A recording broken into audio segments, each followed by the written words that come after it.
I'm Ike, and this is Draw Process, page 69 of episode 2 of my comic, First Sun and Sword, and I will share my process and my thoughts.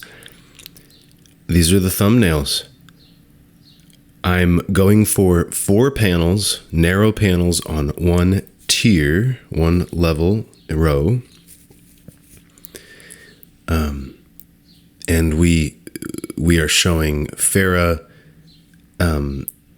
taking off her robe, her cloth, laying it over Sword to hide and warm him.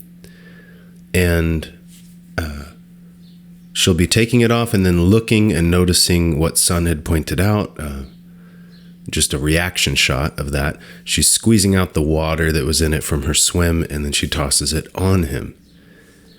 That is 4 actions, well, sort of, if you count this reaction shot. But there's 4 pieces of information. They're all grouped together, so they're shown on one row. Then we have her returning to controlling the ship with Sun rowing. So we see an establishing shot there, and she'll make a comment. And then she looks to Sun. She's giving him instructions on how to behave. And we are also seeing how is she handling this situation. We have seen earlier that she's not the best in social situations, in dealing with people. But this is a high threat situation because they're way outnumbered, and it's they're not well able to defend themselves when they're on a small boat versus large boats. So she's gonna probably need to use her social skills to get out of this. How's she gonna handle it? We need to get some of that building of expectation for the reader. This shot of her legs is just to show that her spear is under her feet. She put it there. We get a clear view of it. We know that she is prepared with her spear. Will she grab it or not? What's she going to do? What will happen? And then a nice establishing shot of the whole scene. We see the ships up ahead and their small boat approaching. That is the story of this page. When it comes to some of these decisions made in the laying out of these, the flow, we have her standing on the boat here, full body shot. We want to show her whole body here. And we want to see that Sword is underneath her because that's where she's going to put her robe on top of him. So that's the important info here. I have the boat. The edge of the boat is running at a somewhat downward angle, kind of cutting this panel in half. If you follow that line, it will continue on the 3rd panel, from the 1st to the 3rd. This happened on an earlier page where Sword ran his sword through the lizard man. We saw the angle of his sword coming forward. We saw the angle of his sword inside of Kurok, and then on the next tier, even again, the close-up of it, the angle of the sword was the same. Repeating that angle creates a grouping. So there's that going on here. But this angle is also part of the flow. Everything moves downward, right? She's high in the panel, and then we have her face a little lower, and then her figure even lower with a word balloon above it. I've created space for the word balloon. So as she's moving down, it's opening the space for her to speak. And it's interesting to think of that, metaphorically, metaphysically. This space is the space for her to speak. It is time for her to speak. It wasn't time yet. She's processing, she's thinking, she's looking. When it's time for her to speak, the space is open for her to speak.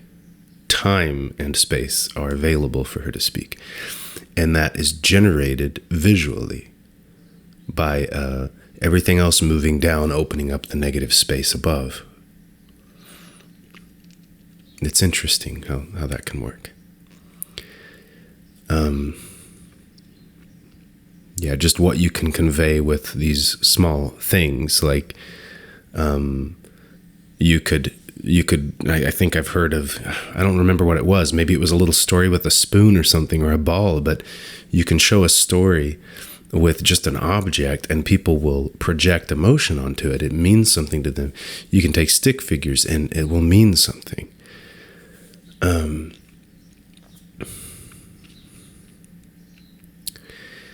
To us. And so you can use very small things, very limited things to be symbolic, to convey deeper meaning. That's always fun. In the last panel, it's just her hands tossing the robe onto Sword. We just need a little hint of his head. I've got it right in the center of the panel pretty much.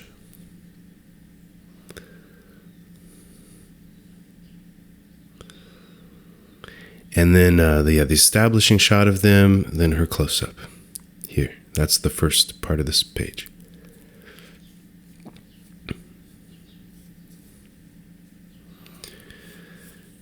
These two panels on the second tier, the second row, they're both more static. The one on the left, Boat, is very center. And then on the right, her head is very centered. This they're symmetrical, they're kind of mirrored, on they're both evenly splitting the page in half there, and they're both very symmetrical with a very center focal point, and that gives them a balance between the two. It implies time is the same length. It implies a calm moment. Maybe time is stable. Things are stable at this moment. And that might mean more time as well. And it also functions as a rest in a way. If you have a lot of flow and dynamics in one part of your page, and then you create a space in between that and the next part of the page, then you're going to be able to have, it's going to separate those parts. The top is going to have a certain flow, and then there's a little breaker, a page break in a sense, a space, and then you could do a different kind of flow in the bottom. That can be done by literally negative space, but it can also be done with static panels like I've done here, which they're just symmetrical, balanced, boring in such a way that they create a palette cleanser. They can function as a page break. Now, in this case, I didn't utilize that very much because it's not like these last two panels don't have a ton of flow to them, but I could have. It's an interesting point, something to keep in mind. There's a shadow on her mostly, partly to her left. I'm keeping that all in mind. On her face is in shadow. The light is on her right plane of her head on the panel up above there. So I'm thinking of that. I'm keeping that in mind, where they're at in space, and I'm conveying that through these rough pencils, which will turn into rough inks.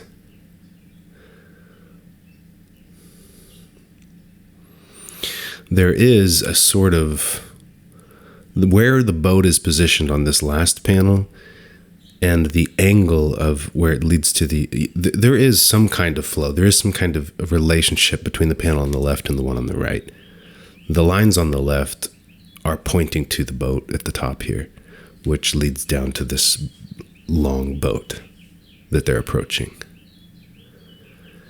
That was some quick reference I pulled for this boat design.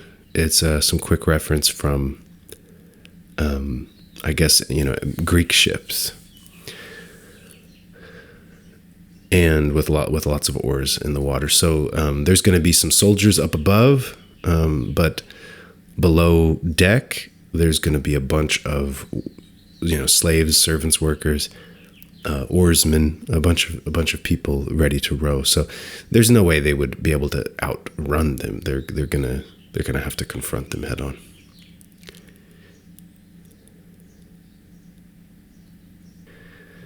I think it's interesting to think of, instead of an establishing shot, a close-up, and so on, to just consider the idea of the subject of that panel. If you can see the entire boat, you see the entire boat, and her word balloon is coming off of it in the fourth panel on this page. This shot with the boat in the center, clearly the boat, this boat image with her on it, that's the subject. That's like the perspective we take on them, on it, whatever is happening, right? And then when it's a close up, it's just her face, right?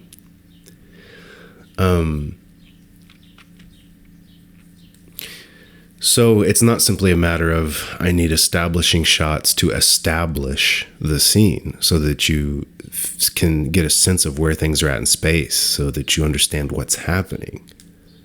And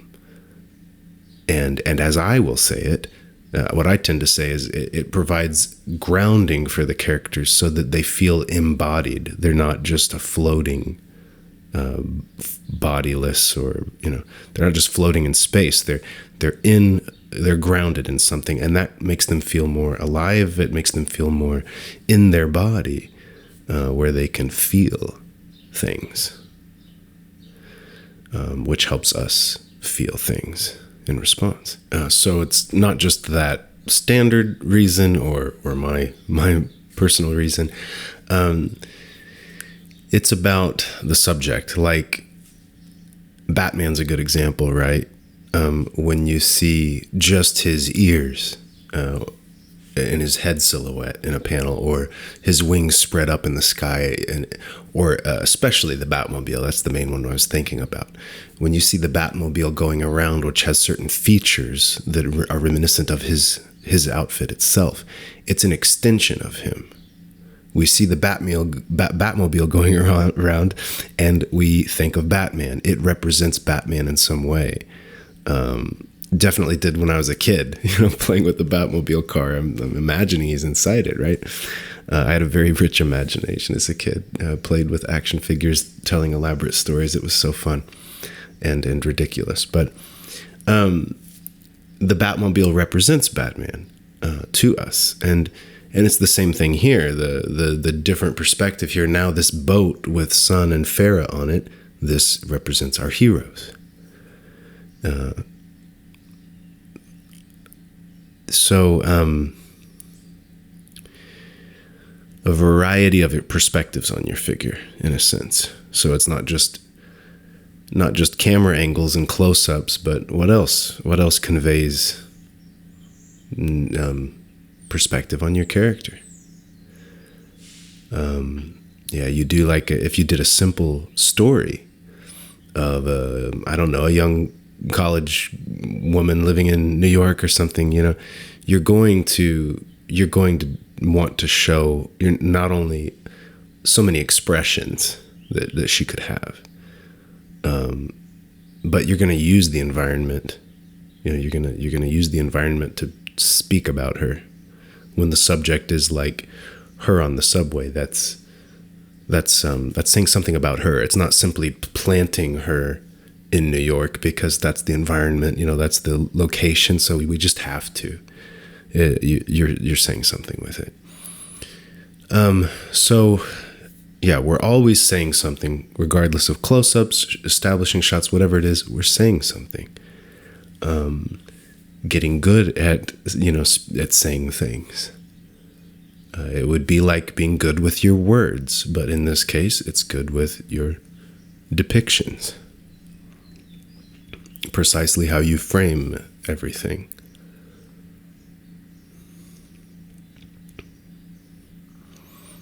I would guess it has more in common with poetry than prose, because you get to choose the size of the panels and everything. There's just so much variety here. So you do get to play in ways that Seems more fitting to be analogous to poetry. So her hands here, this panel, I've got heavy, darker shadow up in the top of the panel. It's up underneath this edge of the end of the boat. So it makes sense that it's in more shadow, but this is also for visual niceness. It feels good. So dark up there in the top, draw your attention down to her hands. His head is right there between her hands. It makes it very easy to go straight to that focal point. The robe is running down and down to the next row of panels. The sixth panel, the word balloon is very low. But in the fifth one, the one to the left, the word balloon is high. This is also intentional. When you come down a row, if I put that word balloon for the panel on the right in the top left, then your eye is going to pass that word balloon first, which is very attractive, very magnetic to you. So I don't want to do that. So you're going to come down to the word balloon in the first panel first, the one you should read first. And then the flow of that hill line, the flow of things leads downward, pointing straight to the last word balloon. You could think of it like angles. You're finding angles. Maybe that's a boxing metaphor. But you're going to be finding angles. Things are not a straight line. These rows, these tiers of panels, they're in a straight line, if you choose to draw them that way. But they're typically in a straight line. But you're putting lines within it, or curved lines, straight lines, but they're going to be on angles. And this is just more attractive, but it's saying something more clearly too.